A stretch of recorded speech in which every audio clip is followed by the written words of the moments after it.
2 अक्टूबर को क्या होता है? कुछ लोग बोलेंगे गांधी जयंती, कुछ लोग बोलेंगे ड्राई डे और कुछ लोग बोलेंगे स्कूल और ऑफिस की छुट्टी होती है।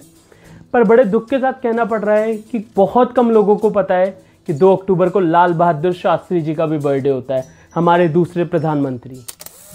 हाय दोस्तों, मैं हूं अखिल गुप्ता और आपका स्वागत है आउट एंड आउट वीडियोज़ में। इस वीडियो की रिसर्च करते वक्त मैंने पाया कि लास्ट 1 साल में सिर्फ 5000 लोगों ने ही लाल बहादुर शास्त्री जी को यूट्यूब पे सर्च किया है, जबकि कोई आम सा सेलिब्रिटी को भी 1 महीने में 1 मिलियन से ज़्यादा बार सर्च किया गया है। तो हमने सोचा चलो हम ही कॉन्वर्सेशन शुरू करते हैं लाल बहादुर शास्त्री जी पर और जानते हैं उनकी ज़िंदगी के बारे में और उनको हमने कैसे मारा। लाल बहादुर शास्त्री जी का जन्म 2 अक्टूबर 1904 को हुआ। 1926 तक उनका नाम लाल बहादुर ही था, पर काशी विद्यापीठ यूनिवर्सिटी ने 1926 में उनको शास्त्री नाम से नवाजा, उनकी एजुकेशन में सक्सेस को देखकर। बेशक लाल बहादुर शास्त्री जी हमारे देश के सबसे अव्वल दर्जे के प्रधानमंत्री रहे और सबसे निष्ठावान प्रधानमंत्री रहे। उन्होंने देश को ही अपना परिवार समझा और देशभक्ति को ही अपना धर्म। शास्त्री जी आज़ादी की लड़ाई के दौरान जेल में बंद थे और उनकी वाइफ को 50 रुपये पेंशन मिलती थी, तो उनकी वाइफ 50 में से 40 खर्च कर देती थी एंड 10 रुपये सेव कर लेती थी। जब शास्त्री जी को ये बात पता चली तो उनको बहुत गुस्सा आया और उन्होंने रिक्वेस्ट करी कि उनकी पेंशन 40 रुपये कर दी जाए और 10 रुपये किसी गरीब और ज़रूरतमंद को दे दी जाए। एक और इंटरेस्टिंग फैक्ट है, एक बार शास्त्री जी के बेटे को उनके नाम की वजह से प्रमोशन दे दिया गया। जैसे ही शास्त्री जी को ये बात पता चली तो उन्होंने वो प्रमोशन रुकवा दिया और कहा अगर बढ़ना होगा तो अपनी काबिलियत के दम पे बढ़ेगा। आज नेपोटिज्म की कॉन्वर्सेशन इतनी ज़ोरों पे है और हम लोगों को ये चीज़ उनसे सीखनी चाहिए।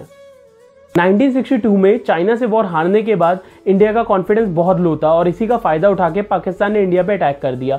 एक ऐसी कंट्री जो 3 साल पहले ही इतना बड़ा वॉर हारी है, उसके लिए नए वॉर में जाना बहुत मुश्किल था और उसे जीतना तो नामुमकिन था।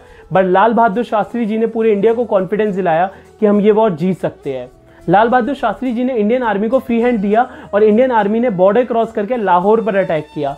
आपको ये जान के बहुत अचंभा होगा कि ये वर्ल्ड वॉर 2 के बाद सबसे बड़ा वॉर माना गया है। इसमें पाकिस्तान ने अपनी सबसे नई और पावरफुल टैंक पैटर्न टैंक का यूज़ किया था, बट लाल बहादुर शास्त्री जी के बोल्ड डिसीजन और इंडियन आर्मी की बहादुरता के कारण इंडिया ने ये वॉर जीत लिया। और बहुत दुख के साथ कहना पड़ रहा है कि इसका क्रेडिट भी शास्त्री जी को कभी नहीं दिया गया। ग्रीन रेवोल्यूशन यानी कि हरित क्रांति, व्हाइट रेवोल्यूशन यानी कि श्वेत क्रांति, ये भी लाल बहादुर शास्त्री जी ने ही शुरू किया। सही मायनों में आत्मनिर्भर भारत का सपना शास्त्री जी ने पहली बार देखा था।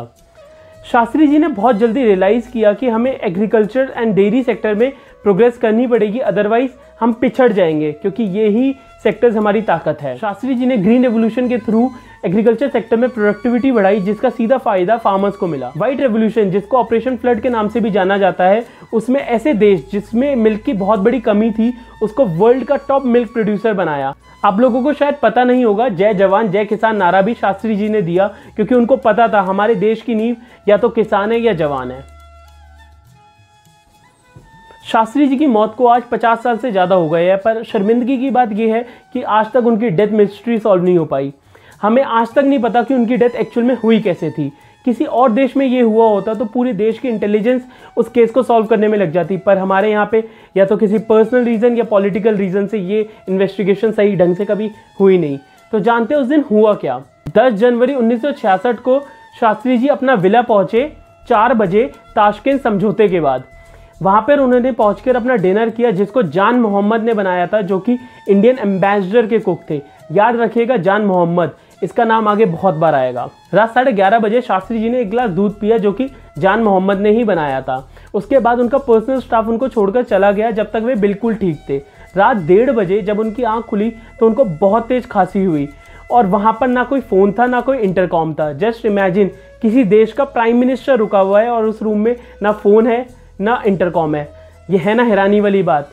उसके बाद वे दूसरे रूम में गए और अपने स्टाफ को कॉल किया कि उनके पर्सनल डॉक्टर को बुलाओ। जब तक पर्सनल उनके डॉक्टर आते तब तक उनकी हालत बहुत ख़राब हो चुकी थी। उनके पर्सनल डॉक्टर ने आते ही उनको बोला कि थोड़ा टाइम तो दिया होता, और लाल बहादुर शास्त्री ने आखिरी बार राम जी का नाम लिया और वो चल बसे।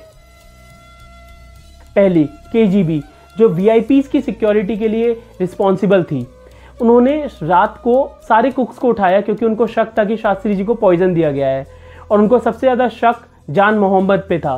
सालों के इंटेरोगेशन के बाद भी ये पता नहीं लग पाया कि क्या जान मोहम्मद गुनहगार था या नहीं। सेकंड, जब शास्त्री जी की बॉडी को इंडिया लाया गया तो जहर वाला एंगल शायद ही किसी को पता था, पर जब उनकी माँ ने उनकी पहली बार बॉडी देखी तो उनकी बॉडी पे नीले पैचेस थे, जो कि हार्ट अटैक के केस में नहीं होता, और उनकी माँ ने उनकी बॉडी को देखते ही बोला कि मेरे बेटे को जहर देकर मार दिया। इवन उनके फ्रेंड्स ने नोटिस किया कि उनके नेक पे और स्टमक पे कट लगे हुए हैं, जो कि सेंसलेस थे, उनका कोई मतलब नहीं था हार्ट अटैक के केस में। इवन इतने सालों बाद भी उनकी फैमिली डिमांड करती है इन्वेस्टिगेशन की, बट आज तक कोई इन्वेस्टिगेशन नहीं हुई। उनके नाती के पास आज भी उनकी वो कैप है जिस पर खून लगा हुआ था। अब हार्ट अटैक के केस में खून का क्या काम, आप ही बताइए। अब आपको जान के बहुत अचंभा होगा, जान मोहम्मद जो सबसे बड़ा सस्पेक्ट था, उस ट्रेजेडी के बाद उसको राष्ट्रपति भवन का कुक बनाया गया। डॉक्टर चुग जो उनके पर्सनल डॉक्टर थे और लाल बहादुर शास्त्री जी की मौत के वक्त उनके साथ थे, उनकी और उनके पूरी परिवार की ट्रक एक्सीडेंट में मौत हो गई 1977 में। क्या ये कोइंसिडेंस था? थर्ड, किसी आम आदमी की भी मौत हो जाए एकदम से तो उसका पोस्टमार्टम होता है, और ये तो प्रधानमंत्री का केस था, और एक बहुत अहम समझौते के बाद उनकी एकदम से मौत हो गई, वो भी दूसरी कंट्री में, तब भी उनका पोस्टमार्टम नहीं कराया गया, जबकि उनकी फैमिली बार बार डिमांड करती रही पोस्टमार्टम की, बट उनका पोस्टमार्टम उस वक्त की सरकार ने नहीं कराया। इसका क्या रीज़न था, इसकी आज तक कोई क्लैरिफिकेशन नहीं दी गई। शास्त्री जी को सही मायनों में हमने मारा है। जब हम 1965 के वॉर की बात करते हैं और शास्त्री जी को भूल जाते हैं, तब हमने उनको मारा है। 2 अक्टूबर को हम गांधी जयंती मनाते हैं, पर हम शास्त्री जी का एक बार नाम भी नहीं लेते, तो हमने उनको मारा है। ग्रीन रेवोल्यूशन, व्हाइट रेवोल्यूशन की हम बात करते हैं, पर शास्त्री जी की बात नहीं करते, तो हमने उनको मारा है। हमने उनको हर उस लम्हे में मारा है जब उनका नाम लेना चाहिए था, पर हमने नहीं लिया। हम अपने दूसरे प्रधानमंत्री, हम अपने सबसे सच्चे प्रधानमंत्री को भूल गए। हम उनकी डेथ मिस्ट्री तक नहीं सॉल्व कर पाए। शास्त्री जी हमें माफ़ करना। दोस्तों, इतिहास में तो उनके साथ न्याय नहीं हुआ, पर आज हम उनको याद करके कम से कम उनको श्रद्धांजलि तो दे सकते हैं। इस वीडियो को शेयर करिए अपने दोस्तों के साथ, अपने रिश्तेदारों के साथ, और उनको बताइए लाल बहादुर शास्त्री जी कितने महान थे और उनके साथ क्या क्या हुआ। और जाने से पहले एक बात और, अगली बार आपको कोई कहे कि ये देश नेहरू और गांधी का देश है, तो उसको बताना ये देश शास्त्री का देश है, ये देश नेताजी का देश है, ये देश भगत सिंह का देश है, ये देश वल्लभ भाई पटेल का देश है। जय हिंद। अगर तलवार की नोक पर या एटम बॉम्ब के डर से कोई हमारे देश को झुकाना चाहे, दबाना चाहे, ये देश हमारा दबने वाला नहीं। तो एक सरकार के नाते हमारा क्या जवाब हो सकता है सिवाय इसके कि हम हथियारों का जवाब हथियारों से दें।